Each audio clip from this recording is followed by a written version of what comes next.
Now the next panel is about women in renewable energy, community energy, and climate. And I'm really very proud we have 5 leaders in both areas. We have Taryn Lane here from Australia.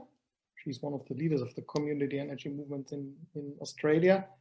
We have Janine O'Keeffe, one of the climate movement leaders.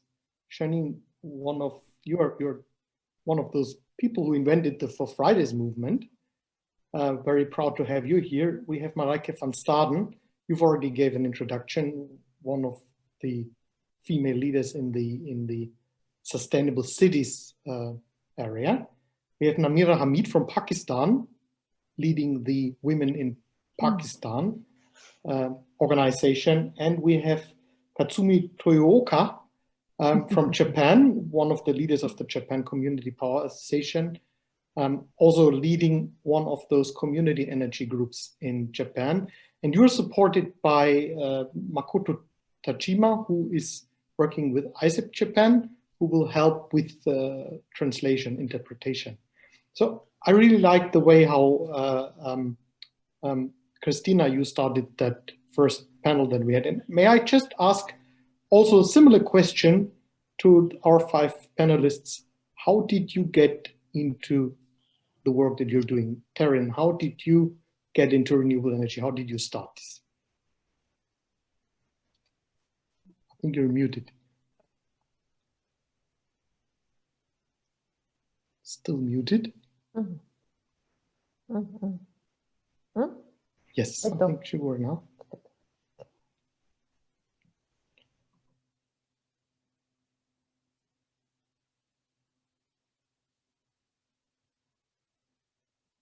No, at least I cannot hear you.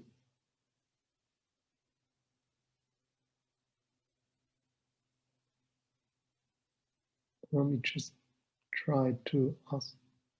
You look like you're unmuted.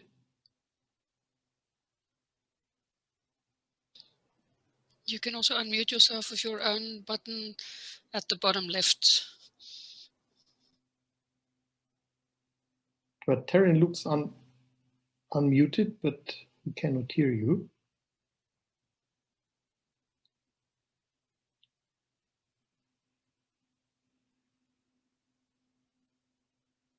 Shall we give you a few more minutes and we continue and come back to you? Okay. Yeah, Taryn, anyway, I hope that we find a way. So then let's invite Janine O'Keeffe, just with the first short statement. Janine, can you hear me? Yeah, hi. I need to unmute myself. Can you hear me? Yes, that sounds. So this has been good. A fascinating listening the past 20 minutes or so. Sorry I didn't join earlier. I'm an electronic engineer, okay? I did engineering in the 1980s. And now I work with social engineering. Okay, how to build a movement, how to make people stand up. I'm actually not technically involved in the renewable industry anymore. My first work as an engineer, or early on in engineering, was with optical fibers and laying the network so that we could have the internet as it is today. And later on, I worked with mobile phones and the mobile, antennas and base stations and all the equipment associated with that. So I don't know that I've answered your question. I think the renewable industry, which I have been a part of sort of as a person, but not as an engineer directly, has been more, I think you naturally fall into it because renewable energy is, the basic concept is small and local. Like, for example, solar power in your home, or obviously there's a massive solar power industry which has solar power parks and wind industry as well on the ocean, but still many people, they come from their home and they look at what energy can I create for myself. Okay, so it's a natural thing to come to when it's local and small. So was it that you had some experience that you then started working in the climate area as well, or was it a new kind of momentum that? Yeah, I came into climate not through renewable energy, sorry. No, that wasn't where I came from. I came into climate because I'm Australian, and Australia has terrible democracy, with in particular with Murdoch owning more than 90% or 80% of the media.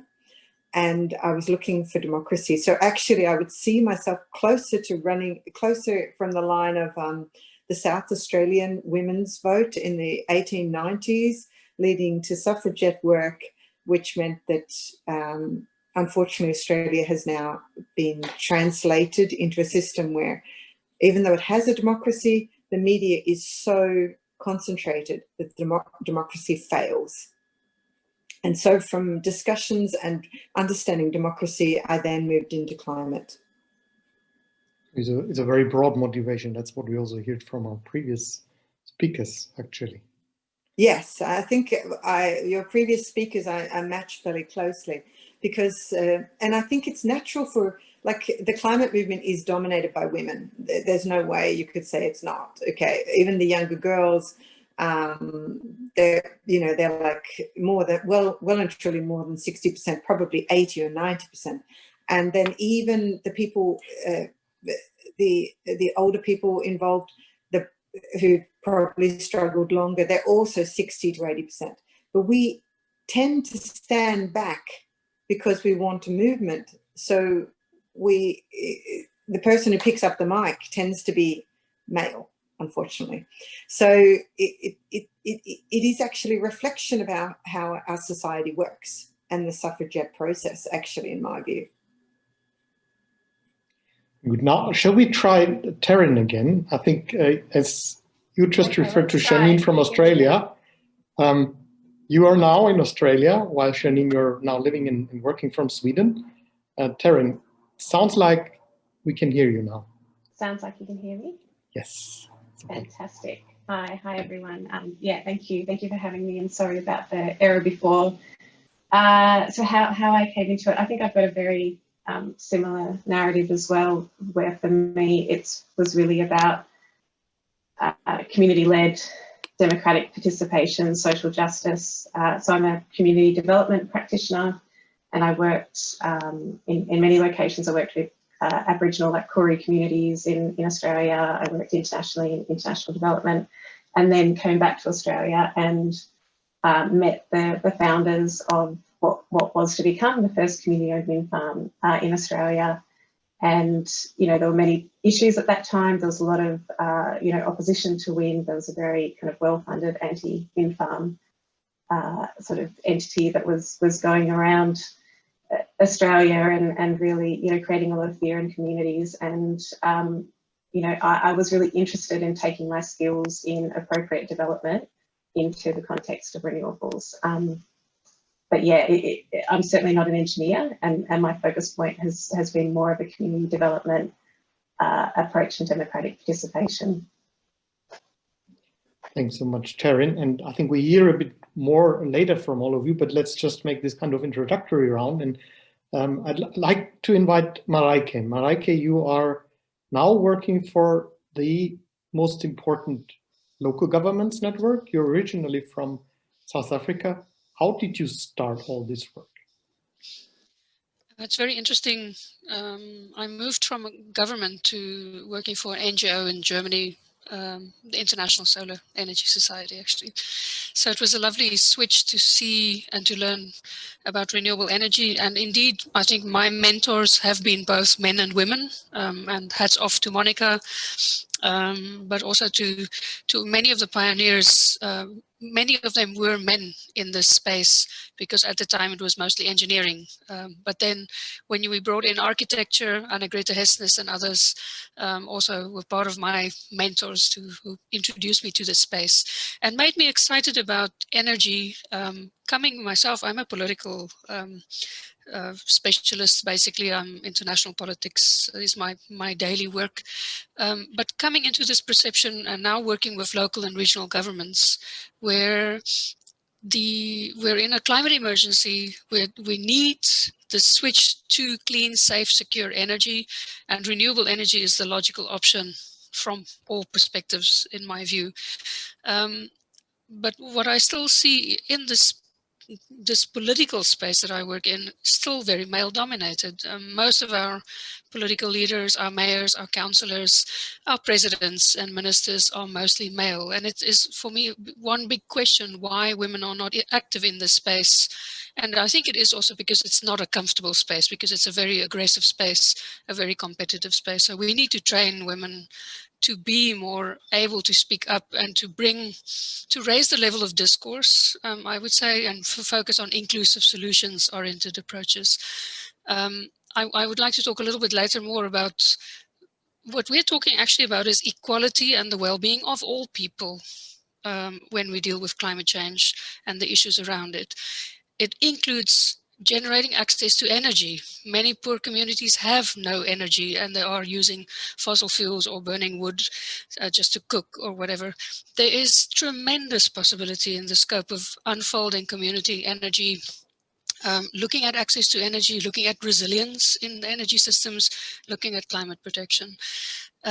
What is not the topic of the day, and which I think needs to be part of the conversation, is coming down to respect for people. If you want equality and well-being of all people, that includes women. And women have to be at the table to share their perspectives, their views, to be part of decision-making, to be part of the planning of this space. And that should be a requirement, not an option, in my view. More to talk about that later. Thanks, Stefan. Back to you. Thanks so much, Maryke. Now I would like to move to our next speaker and to ask to introduce herself, also with such explaining us how did you get into this. Namira Hamid, you are from Pakistan. You also have some international background as you studied abroad, and you are the leader of Women in Energy Pakistan. Please let us know how you started this. Why did you start this, and what's your relation to the energy sector, renewable energy? Namira, very pleased to have you here.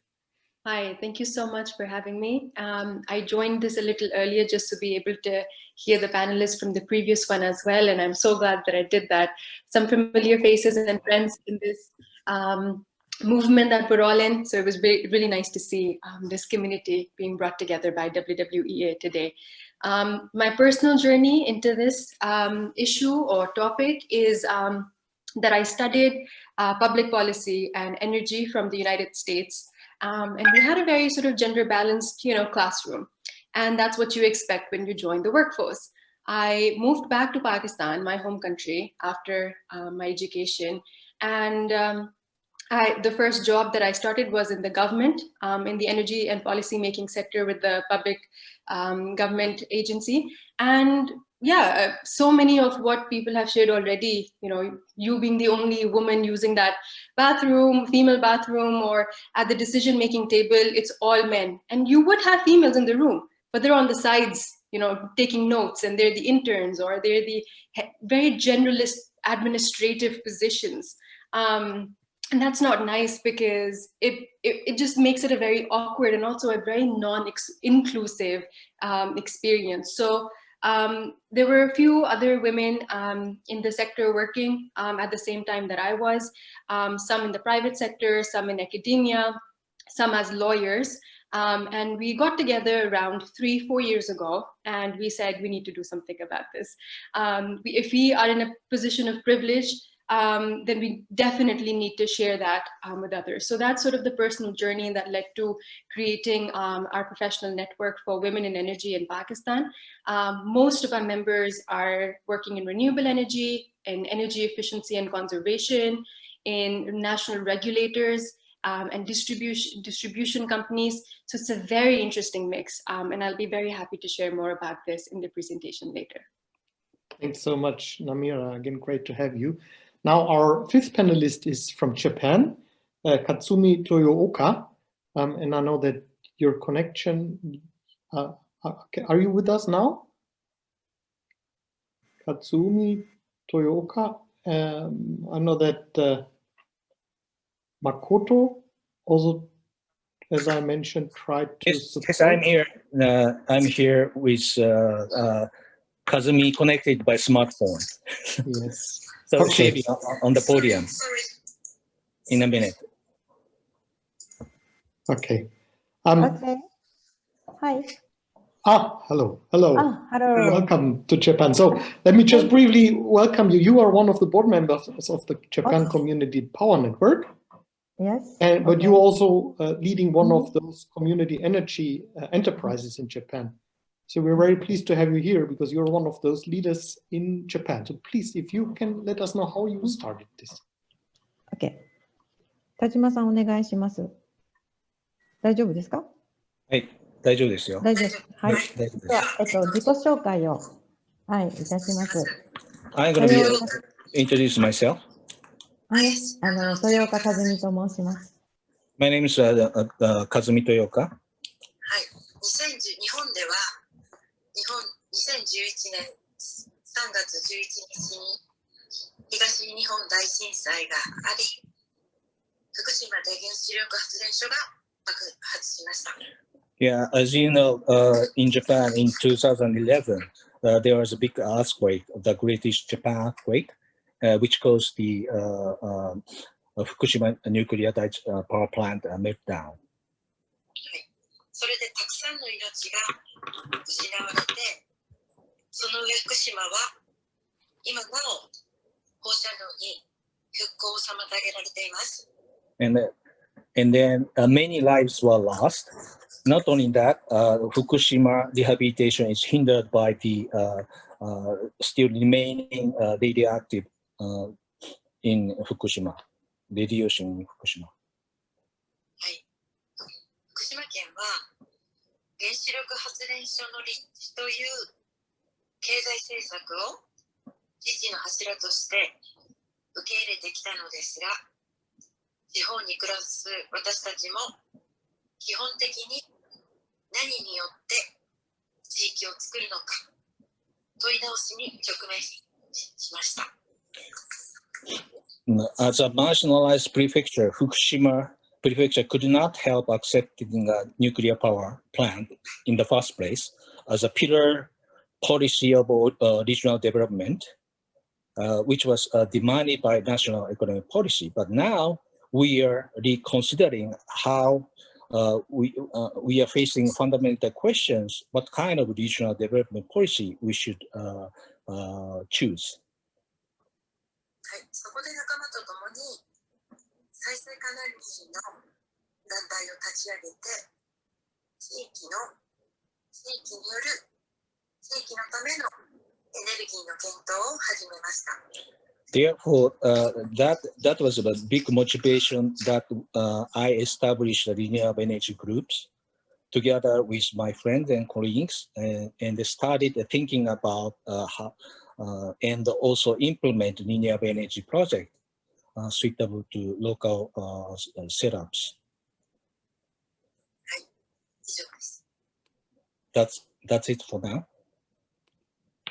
Thanks so much for this introduction. And I think it is, of course, very important. When we had this conference 4 years ago, the first World Community Power Conference, we learned a lot how people got into community energy because of the disaster that happened. We held that in Fukushima. And let me explain the voice in the background. Makoto, he was one of the organizers, also more in the background than visible.